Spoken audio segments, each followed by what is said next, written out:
I was always a fervent explorer, an adventurer at heart. The allure of distant lands and the enigmatic stories that often accompanied them drew me like a moth to a flame. It was on one such expedition that I stumbled upon a chilling tale that haunts me to this day. It was a crisp autumn afternoon when I found myself wandering through a remote village nestled deep in the heart of the Swiss Alps. The air was frigid and the clouds hung low in the sky, casting a sinister pallor over the landscape. The locals whispered of an ancient trail, a path less traveled, known only to a select few. Curiosity piqued, I decided to undertake this voyage of the unknown. The trail led me through a dense forest, its trees gnarled and twisted, their boughs creaking like the tortured souls of the damned. The wind howled through the branches, creating an eerie symphony of despair. I could feel a growing unease, a lurking dread that seemed to emanate from the very soil beneath my feet. As I trekked deeper into the wilderness, I stumbled upon a dilapidated cabin, its timbers rotten and sagging. It seemed abandoned, lost to time, yet a haunting presence loomed within. With trepidation, I pushed open the creaking door and was greeted by a scene that froze the blood in my veins. The cabin's interior was adorned with macabre trophies of past visitors. Animal skulls adorned the walls, their eye sockets voids of darkness. Stranger still, a series of weathered journals lay scattered across a wooden table. Intrigued, I began to leaf through their pages.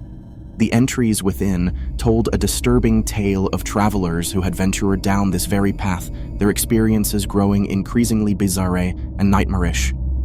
One described the relentless sensation of being followed, the unshakable certainty that something unseen lurked just beyond the edge of perception.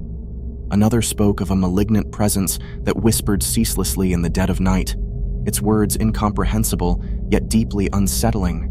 Dread gnawed at me as I continued to read, for these journals did not read like fiction.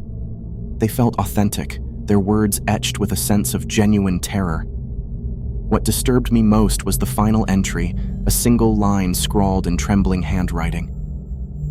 I can hear it breathing. A shiver raced down my spine as I heard an ominous sound from the shadows behind me. A guttural, rasping breath, like some malevolent creature lurking in the corner of the room. I turned slowly, my heart pounding in my chest, but there was nothing there, only darkness. Terrified, I fled the cabin, the sensation of an unseen presence clinging to me like a relentless specter. The forest seemed to close in around me, the trail winding ever deeper into the heart of this twisted nightmare. I felt as if I had stepped into a realm where reality itself had fractured and I was trapped in a waking dream. The sense of being pursued never left me, an insidious fear that burrowed into my very soul. The whispers in the night became more distinct, though their meaning remained elusive. The trail stretched on, an endless nightmare, and I feared I would never escape its grip. Then, just as abruptly as it had begun, the forest relented, and I found myself standing at the edge of the village once more. The eerie quietude of the Swiss Alps was a stark contrast to the horrors I had experienced. To this day, I cannot explain the malevolence that dwells within that accursed path, nor the fate of those who penned those chilling journal entries. The only certainty is that I have been forever changed, my soul forever scarred by the disturbing, true, and inexplicable horror of that ill-fated journey.